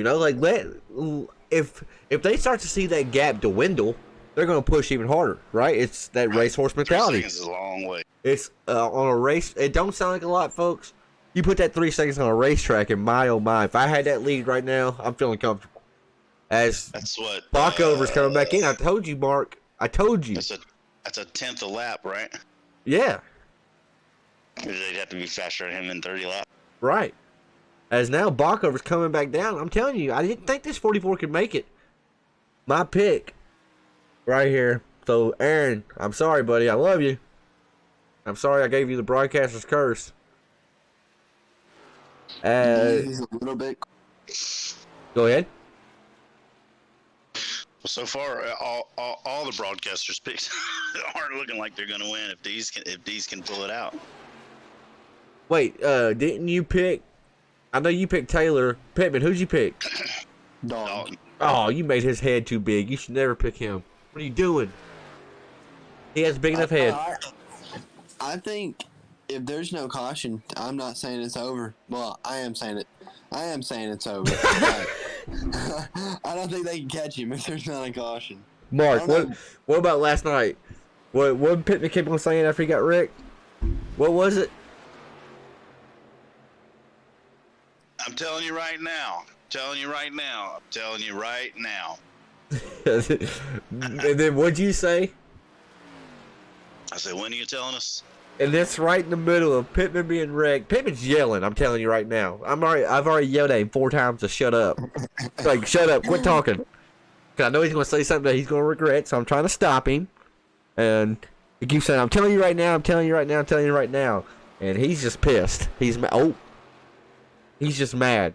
And Mark said, "Well, when you telling us?" That's why I love Mark. He don't care if you're mad. He's gonna poke you. As D's, hey, the lead's dwindling, guys. Only 2.25. Only two seconds in front of him now.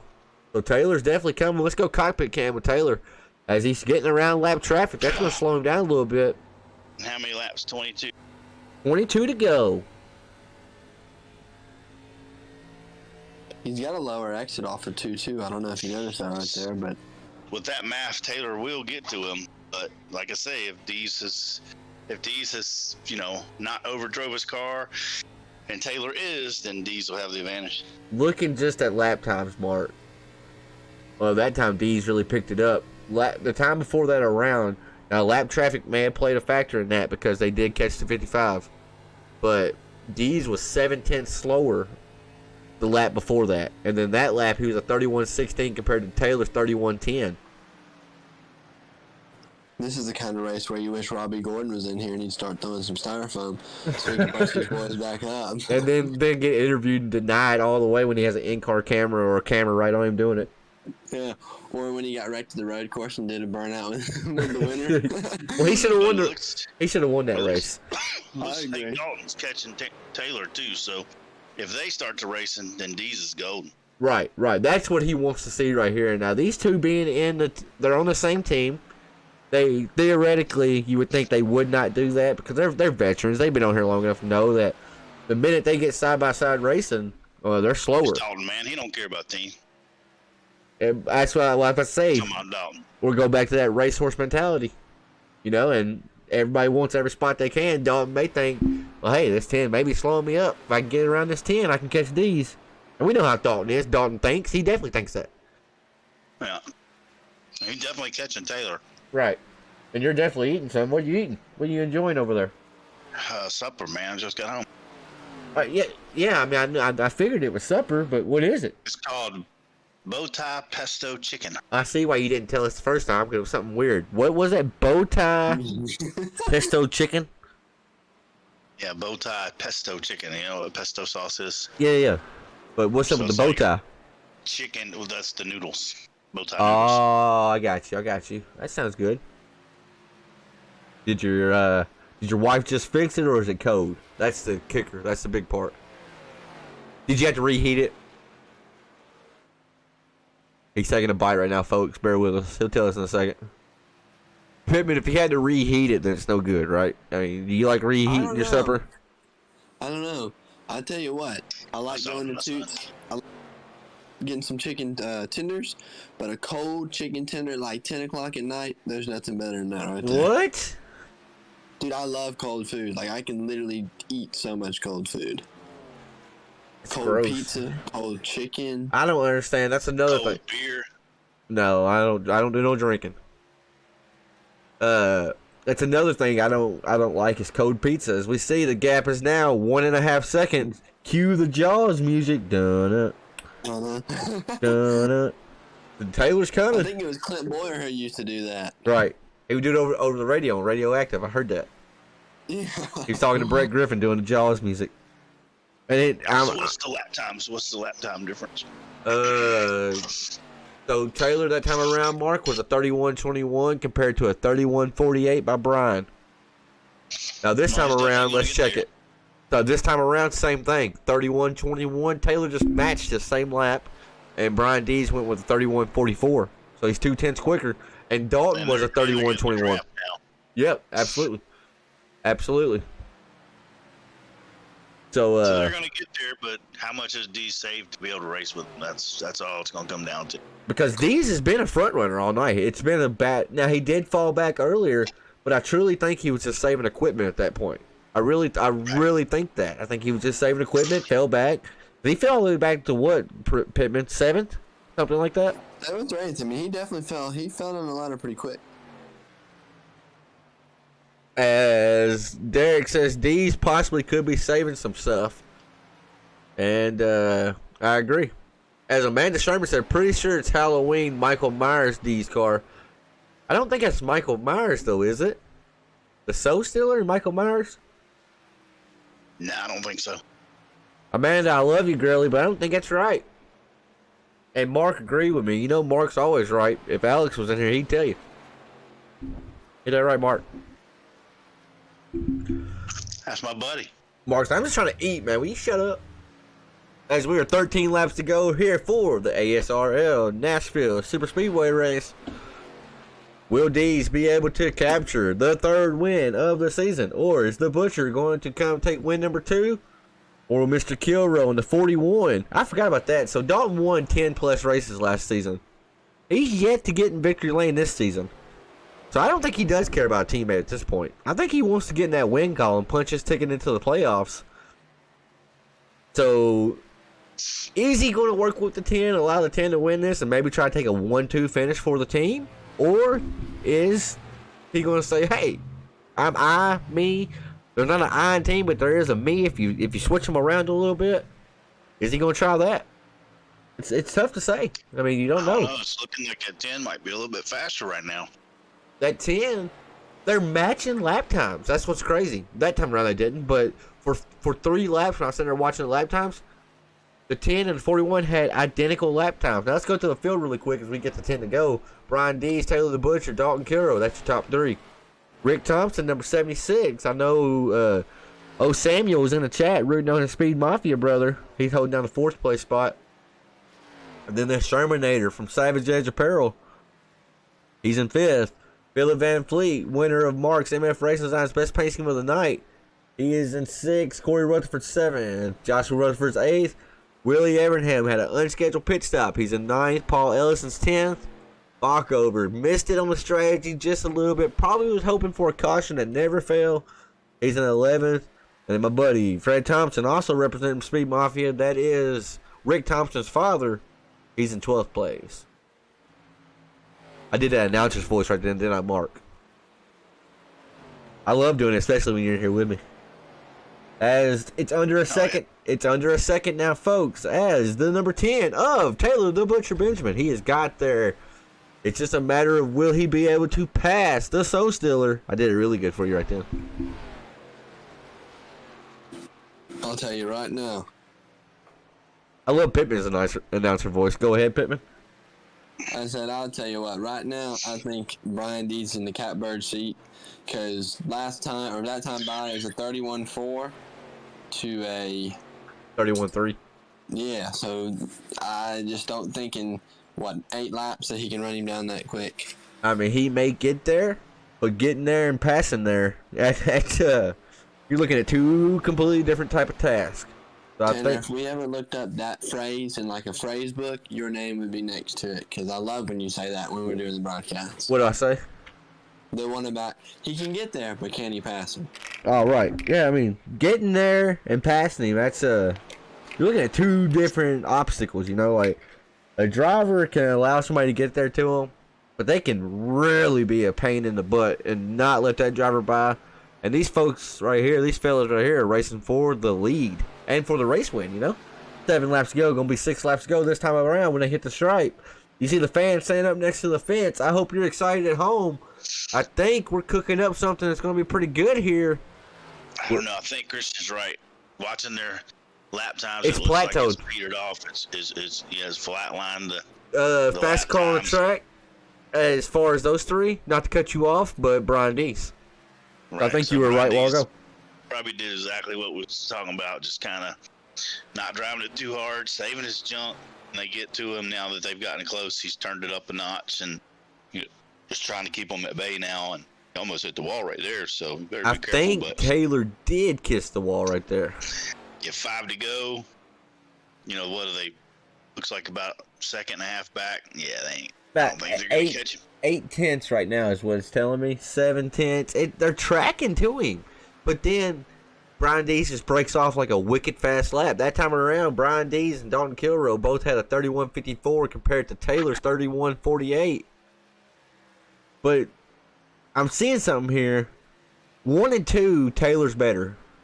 Watch the ticker on the left here on the sidebar. Look, Taylor's going to catch him, and well, never mind. Yeah, look, catches him in 1 and 2. Look how much he caught him right there, almost 2/10. Watching 3 and 4 though, watch what happens. So it's 0.52 right now as they enter. Watch the gap grow in 3 and 4 as they exit. It didn't grow; it stayed the same. So, I mean, I think Butcher's better in 1 and 2. We'll watch it this time around, 3 laps to go, and we'll see. He entered at 53, and look, absolutely, he eats him alive 1 and 2. He's about a 10th to a 10th and a half faster, right, Pittman? I mean, you seen that too? Yeah, I don't know. It's gonna be close. I don't think he has. He can't. He's got to match what he's doing in 1 and 2 and 3 and 4. And now he did it that time. He gained a 10th on him. He's there. I mean, right now, 2 laps to go, folks. I promise you, Dees notices where Taylor's at. And now that time around, Taylor wasn't faster in 1 and 2. They was about the same. What do you think, Mark? Are we going to have a battle for the race lead here as we get on this last lap? I don't know. He might be picking up a little push now that he's right up behind these. I mean, you can see right there that he caught him, but then the gap pulled away. But, as long as these can hold that bottom, I don't think Taylor's got the speed to pass him around the outside. All right, last lap around Nashville. We've been here for 150. No caution except the scripted one. That was a stage caution. That's a 10 car. He is tracking Dees, trying to get there. Will lap traffic of Josh Rutherford play into it? I do not think so. Brian Dees is comfortable as he goes into turn number 3 for the last time tonight. As Taylor drives it in. Right. I was wondering if Taylor's going to drive it in hard, but he is not. The So Stealer is going to win race. Oh, yeah. The So Stealer wins race number 3 of the season for him. Taylor the Butcher came home 1 spot short. Dalton Kilroe is in 3rd. Rick Thompson's 4th. Corey Sherman's 5th. Waiting for Philip Van Fleet to cross the line. But your top 5 tonight: Brian Dees, Taylor the Butcher, Kilroe, Rick Thompson, and Corey Sherman. So we'll have a quick little word with those drivers momentarily. Mark? The winner tonight is the broadcaster's curse. 3 for 3. Yep. Mark, do you want to interview the winner tonight? I want to give you the honors, okay? For joining me. Nah. Please. Bye. Please. Please. Nah, I'm not For me? good at that. For me, I'm not either. I'm just No, over sir. for. Please. No. Man, penis. As you see, Brian D is going to burn it down. This driver right here is very accustomed to putting it in victory lane. I love those burnouts right there. They look super simple, right? That looks really simple. Mark and Pittman, that's pretty difficult, ain't it? Yeah, that's a Kyle Larson burnout. Mm-hmm. As we're going to pull up our 3rd place finisher, Mr. Dalton Kilroe. And Mr. Pittman, I'm going to give you the honors to talk to Egghead one more time.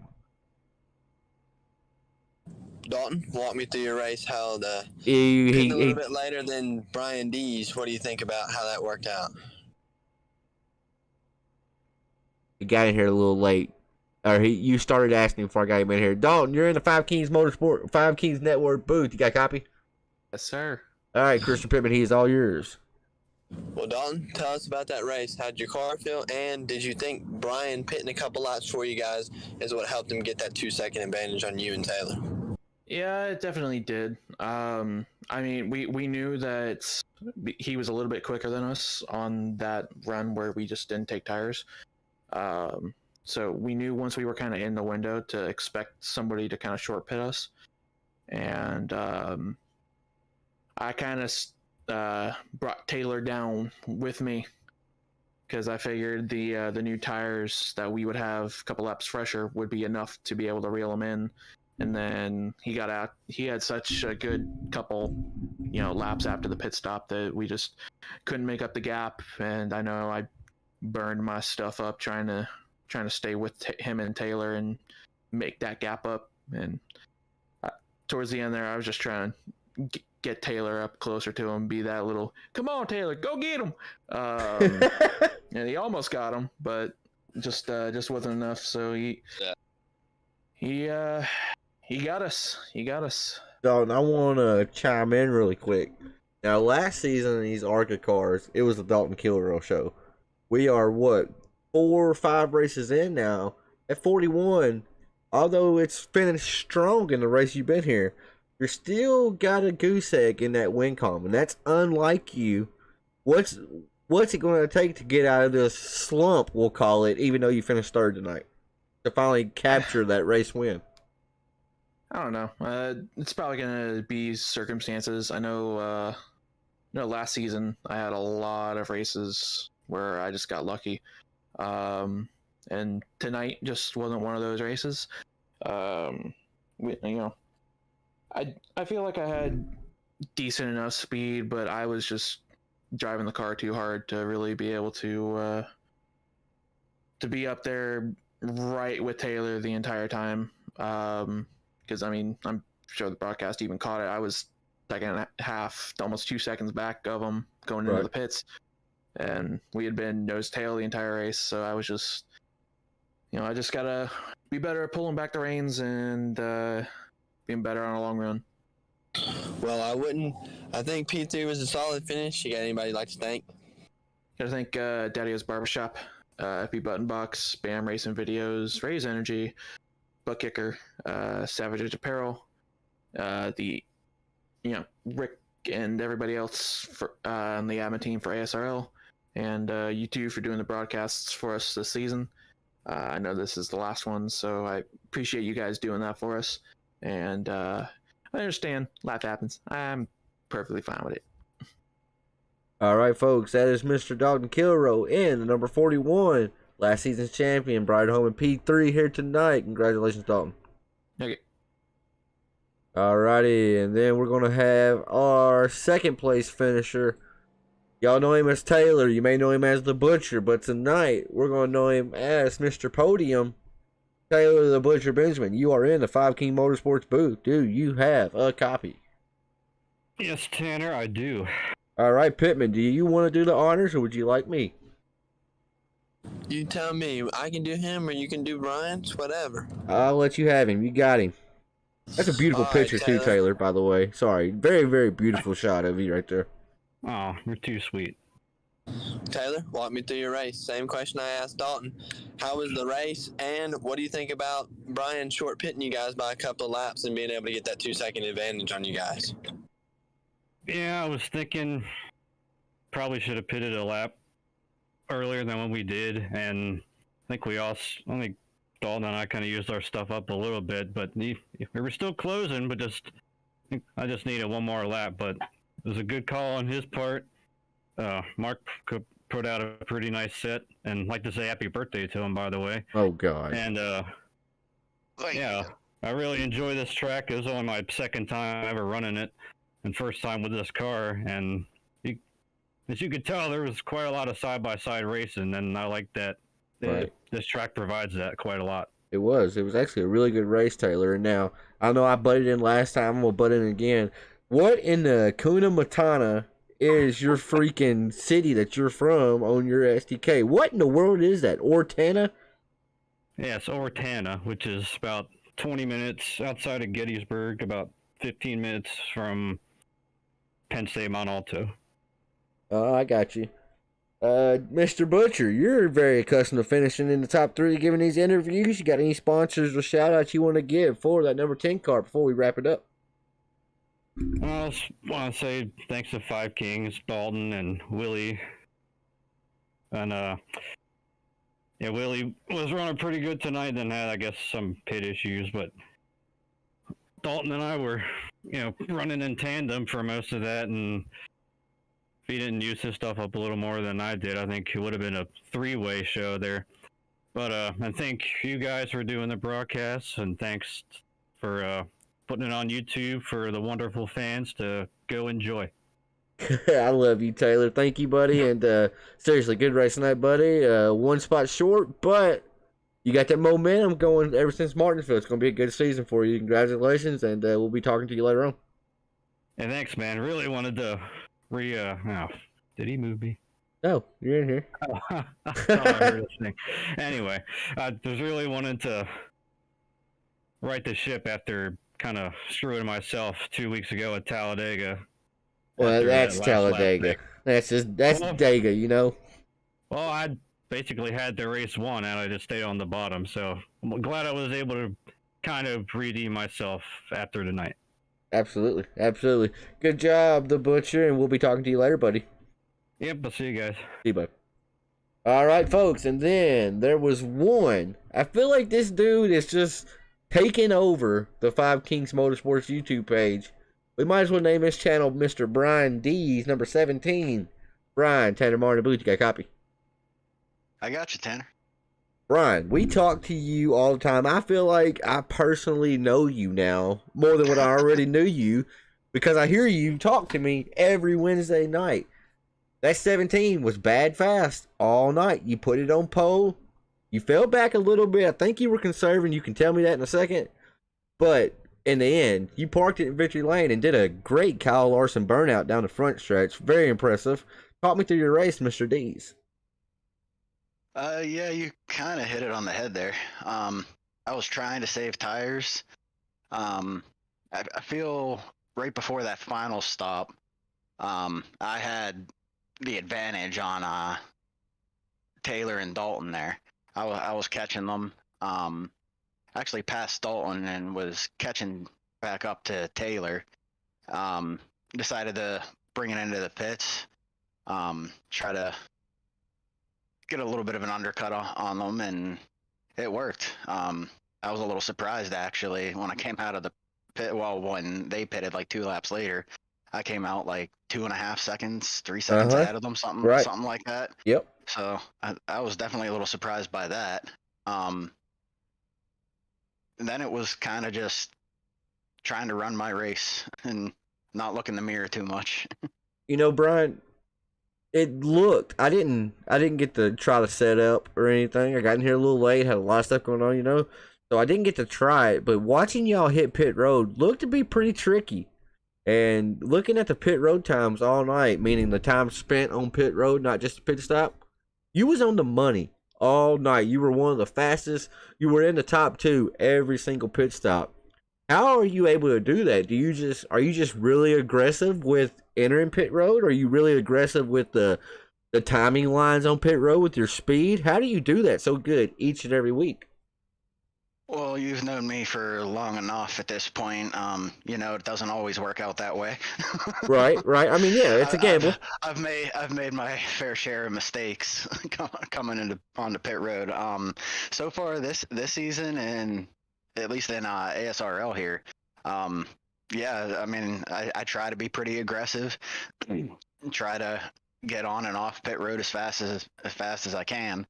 And this year with this ARCA car, it just seems to be clicking for me. Every single one of them, I'm pretty much right on the money. Is it dropping down to the pit speed right as I cross the line? So that's what I was gonna say. That's what you're looking for. is it more? Are you gaining more of the time entering pit road, or is that basically where the time's being gained at? There is you're so aggressive entering pit road. I feel that's what it is. I don't know. I'd have to look at the Right. I mean, lap times. I don't have all that information. right. But I mean, you said I was like 1 or 2 all night. So All night long, and we're talking not just a few hundreds. We're talking sometimes seconds faster than the majority of the field spent on pit road. And that's what I was telling folks at home.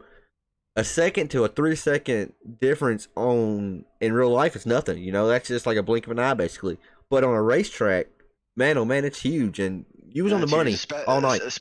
Especially these Wednesday nights when you got guys like Taylor, Dalton, Rick Thompson, Corey Sherman. Right, everybody's right there.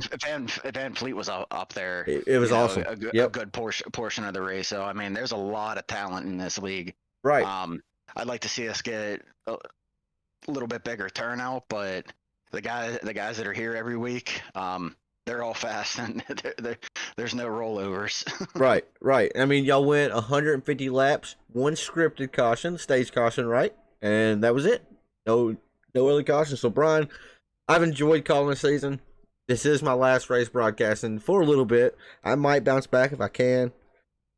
I've enjoyed it. I've really enjoyed calling the front guys, and that's not throwing shade to anybody else, but the clinics y'all put on week in and week out, it's been a blast, man. It has. I've enjoyed it. I get emotional about it because I'm so passionate about this stuff. I hate that I gotta quit it right now, but I have to for my own selfish reasons. But anyways, Brian, congratulations. There ain't nothing wrong with that, man. You gotta take time for yourself and put yourself number one first sometimes too. So right. We all appreciate everything you've done. I tell you all the time, like you said earlier, it seems like I'm talking to you every Wednesday. But, I really enjoy it. Really enjoy going back the next day when I'm bored at work. Going back watching the broadcast. That's awesome to hear. Thank you. You put on a great show for us. Really appreciate it. I do too, Brian. I appreciate that. It means the world to me, brother. Who do you guys think for that number 17 going so fast each and every Wednesday night, and now even Sunday nights is getting fast? Sunday nights we're getting there. Yes, sir. You are. You are getting there. You got your race win a few weeks back. That's already there. That's not just getting there. Yeah. Definitely got to thank MF Racing Designs, Michael Falk, for the paint schemes that he does for me. Hey, what's on your car? That was a big question all night. Well, thank you, Mark. I forgot. What's your car based on? Is that Doctor Strange or somebody's who they thought? No, that's Shang Tsung from Mortal Kombat. Oh, that's like Scorpion. Get over here, Mortal Kombat. Yeah, gotcha. Sort of. Right, Yeah, different character. Right. Shang Tsung is the guy. Your soul is mine. So Oh, fits into the Soul Stealer yeah. character. Wow. There, so. I cannot that's why I got believe him on there. This track has terrible cameras, right? So like typically camera 2, I can kind of see the cars. Tonight, camera 1, 2, and 3, like TV 1, 2, and 3 was terrible. Couldn't see anything here, so I couldn't ever really get a good look of it. I can't believe I didn't know that. I feel like such an idiot now. I played Mortal Kombat so much. If you look at the back bumper, it says "Your soul is mine." Yes, it does. And on the quarter panels, it has a Soul Stealer there. So yep, it's pretty cool. He actually Michael Falk kind of surprised me with this one. I didn't even know it was coming, and he didn't even know. I told him after. I'm like, yeah, black and green is like my favorite color combination too. It goes together great too. It's a beautiful car. It's awesome. I love it. You won. Everybody sang song tonight. Something like that, yeah. Yeah, you stole everybody's song. I ain't gonna sing for you, but you should. I know you're the birthday boy, Mark, but do it, D. Hit him with it. I don't sing. You sing me happy birthday. Japanese. Seriously though, D. So you got MFRD. You got anybody that makes that 17 so fast each and every week? Yeah, I just mentioned them. Got to thank the birthday boy too. Right. For making these setups there. Oh, don't make any time. Don't say a lot of fun. Oh, okay. I thought you were gonna say they were great. I was gonna say don't say that. No. Nah, they ain't great, but they're a hell of a lot of Right, fun to good. drive. Thank you. Thank you. How was the setup tonight? I liked it. It was a bit loose if you tried to drive it off the corner too hard. But like entering it, it seemed like it got a little bit tight, like or maybe like through the center, a little bit tight. So Yeah, that's what I was telling. overall, I think it was pretty balanced. I liked Kind of it. tight in the middle. You had to wait on it, and get full throttle late, and then it would be fine. But if you tried to get it too early, it would get loose. Yep, that's pretty much what I was feeling. It looked very racy from up here. It looked like Pittman mentioned, or Taylor and Pittman both mentioned, guys were using multiple different lines, searching throughout the entire race. So the track car combo looked to be great tonight. It definitely was. And the setup. I mean, throw the setup in there. Early on, we were racing side by side. I think me and Taylor, or maybe even Dalton, we were side by side for like 5 laps in a row. Right. And it seemed like the high line started coming in a bit, and then all of a sudden it was a low line coming in. So, like I said, it was a hell of a lot of fun. Right. And also thanks to Rick Thompson and all the guys over at Speed Mafia for putting on this league.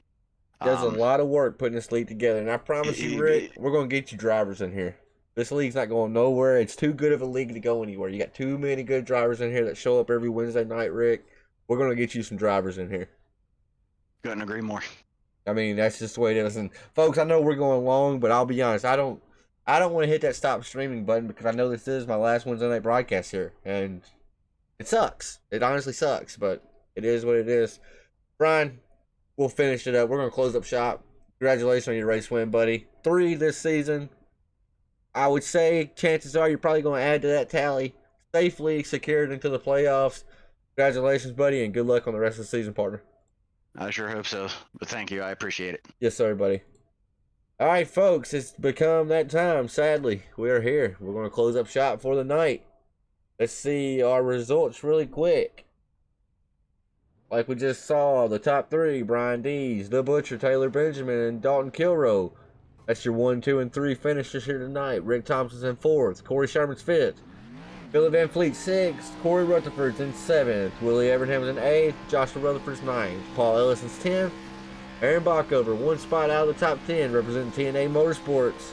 He's in 11th, with Fred Thompson riding out the field tonight in 12th. Folks, I want to thank y'all for tuning in. If you could, hit that thumbs up button for us. Hit that subscribe button one time for us. We're on the road to 100. And remember, every time you hit that sub button, Jason Raymond, my other commentator, he runs around the house in his underwear.